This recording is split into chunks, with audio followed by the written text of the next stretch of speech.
بسم اللہ الرحمن الرحیم۔ السلام علیکم۔ آج کا ہمارا عنوان ہے میری وفات۔ میری وفات کے بعد موسم سرما کی ایک انتہائی ٹھٹرتی شام تھی جب میری وفات ہوئی۔ اس دن صبح سے بارش ہو رہی تھی۔ بیوی صبح ڈاکٹر کے پاس لے کر گئی۔ ڈاکٹر نے دوائیں تبدیل کی مگر میں خلاف معمول خاموش رہا۔ دوپہر تک حالت اور بگڑ گئی۔ جو بیٹا پاکستان میں تھا وہ ایک تربیتی کورس کے سلسلے میں بیرون ملک چلا گیا تھا۔ چھوٹی بیٹی اور اس کا میاں دونوں یونیسیف کے سروے کے لیے کراچی ڈیوٹی پر تھے۔ رہے دو لڑکے جو بیرون ملک میں ہیں، انہیں پریشان کرنے کی کوئی تک نہ تھی۔ میں میری بیوی گھر پر تھے اور ایک ملازم جو شام ڈھلے اپنے گھر چلا جاتا تھا۔ عصر ڈھلنے لگی تو مجھے محسوس ہوا کہ نکاہت کے مارے بات کرنا مشکل ہو رہا ہے۔ میں نے اپنی پرانی ڈائری نکالی، بیوی کو پاس بٹھا کر رقوم کی تفصیل بتانے لگا جو میں نے وصول کرنا تھی اور جو دوسروں کو ادا کرنا تھی۔ بیوی نے ہلکا سا احتجاج کیا، یہ تو آپ کی پرانی عادت ہے، ذرا بھی کچھ ہو تو ڈائری نکال کر بیٹھ جاتے ہیں۔ مگر اس کے احتجاج میں پہلے والا یقین نہیں تھا۔ پھر سورج غروب ہو گیا، تاریکی اور سردی دونوں بڑھنے لگیں۔ بیوی میرے لیے سوپ بنانے میں کچن گئی۔ اس کی غیر حاضری میں میں نے چند اکھڑی سانسیں لیں اور میری زندگی کا سورج غروب ہو گیا۔ مجھے محسوس ہو رہا تھا کہ میں آہستہ آہستہ اپنے جسم سے باہر نکل رہا ہوں۔ پھر جیسے ہوا میں تیرنے لگا اور چھت کے قریب جا پہنچا۔ بیوی سوپ لے کر آئی تو میں دیکھ رہا تھا۔ ایک لمحے کے لیے اس پر سکتہ طاری ہوا اور پھر دھارے مار کر رونے لگی۔ میں نے بولنے کی کوشش کی۔ یہ عجیب بات تھی کہ میں سب کچھ دیکھ رہا تھا مگر بول نہیں سکتا تھا۔ دوسرے دن عصر کے بعد میری تدفین کر دی گئی۔ پھر ایک عجیب کیفیت طاری ہو گئی، شاید فرشتے آن پہنچے تھے۔ اسی کیفیت میں سوال و جواب کا سیشن ہوا۔ یہ کیفیت ختم ہوئی، محسوس ہو رہا تھا کہ چند ہی لمحے گزرے ہیں، مگر فرشتوں نے بتایا کہ 5 برس ہو چکے ہیں تمہیں فوت ہوئے۔ پھر فرشتوں نے ایک عجیب پیشکش کی، ہم تمہیں کچھ عرصے کے لیے واپس بھیج رہے ہیں، تم وہاں دنیا میں کسی کو نظر نہیں آؤ گے، گھوم پھر کر اپنے پیاروں کو دیکھ لو، پھر اگر تم نے کہا تو تمہیں دوبارہ نارمل زندگی دے دیں گے ورنہ واپس آ جانا۔ میں نے یہ پیشکش غنیمت سمجھی اور ہاں کر دی۔ پھر ایک مدہوشی کی حالت چھا گئی۔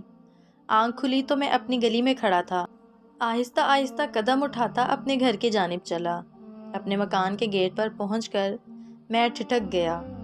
میرے نام کی تختی غائب تھی، پورچ میں گاڑی بھی نہیں کھڑی تھی۔ وفات سے چند ہفتے پہلے تازہ ماڈل کی خریدی تھی۔ دھچکا سا لگا، گاڑی کہاں ہو سکتی ہے؟ بچوں کے پاس تو اپنی اپنی گاڑیاں تھیں، تو پھر میری بیوی جو اب بیوہ تھی کیا گاڑی کے بغیر تھی؟ دروازہ کھلا تھا۔ میں سب سے پہلے سیڑھیاں چڑھ کر اوپر اپنی لائبریری میں چلا گیا۔ یہ کیا؟ کتابیں تھیں نہ الماریاں، رائٹنگ ٹیبل، اس کے ساتھ والی مہنگی کرسی، صوفہ، کچھ بھی تو وہاں نہ تھا۔ کمرہ یوں لگتا تھا جیسے گودام کے طور پر استعمال کیا جاتا ہے۔ نیچے گراؤنڈ فلور پر آیا۔ بیوی اکیلی کچن میں کچھ کر رہی تھی۔ میں نے اسے دیکھا۔ 5 برسوں میں اتنی تبدیلی ہو گئی تھی۔ میری آنکھوں میں آنسو آ گئے۔ اتنے میں فون کی گھنٹی بجی۔ بیوی بہت دیر باتیں کرتی رہی۔ جو اس طویل گفتگو سے میں سمجھا یہ تھا کہ بچے اس مکان کو فروخت کرنا چاہتے تھے۔ ماں نے مخالفت کی کہ وہ کہاں رہے گی، بچے بضد تھے کہ ہمارے پاس رہیں گی۔ میری بیوی کو میری یہ نصیحت یاد تھی کہ ڈیرا اپنا ہی اچھا ہوتا ہے، مگر وہ بچوں کی ضد کے سامنے ہتھیار ڈال رہی تھی۔ گاڑی کا معلوم ہوا کہ بیچی جا چکی تھی۔ بیوی نے خود ہی بیچنے کے لیے کہا تھا کہ اسے ایک چھوٹی آلٹو ہی کافی ہے۔ 1 سال کے جائزے کے بعد میں اس نتیجے پر پہنچا کہ میری موت سے دنیا کو کوئی فرق نہیں پڑا تھا، ذرا بھر بھی نہیں۔ بیوی یاد کر لیتی تھی، تاہم بچے پوتے نواسے پوتیاں سب مجھے بھول چکے تھے۔ دنیا رواں دواں تھی، کہیں بھی میری ضرورت نہ تھی۔ فرض کیجئے میں فرشتوں سے التماس کر کے دوبارہ دنیا میں نارمل زندگی گزارنے کے لیے آ بھی جاتا تو کہیں بھی ویلکم نہ کہا جاتا۔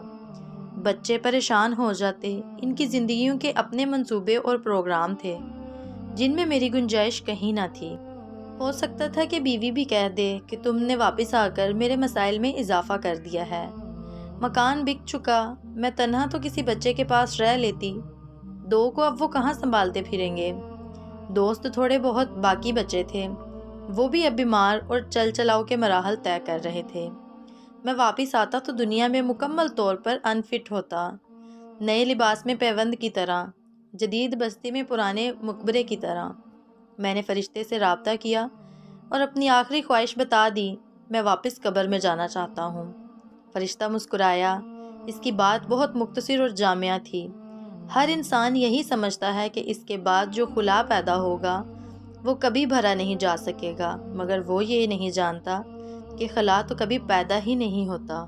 ہمارے دماغوں میں بھی یہی سوچ ہے کہ یہ گھر، یہ کاروبار، یہ نوکری، یہ دنیا کی، گھر کی، بچوں کی ضرورتیں اور سارے کام کاج میری وجہ سے ہی جاری ہیں۔ اگر میں نہ رہا تو دنیا کی گردش رک جائے گی۔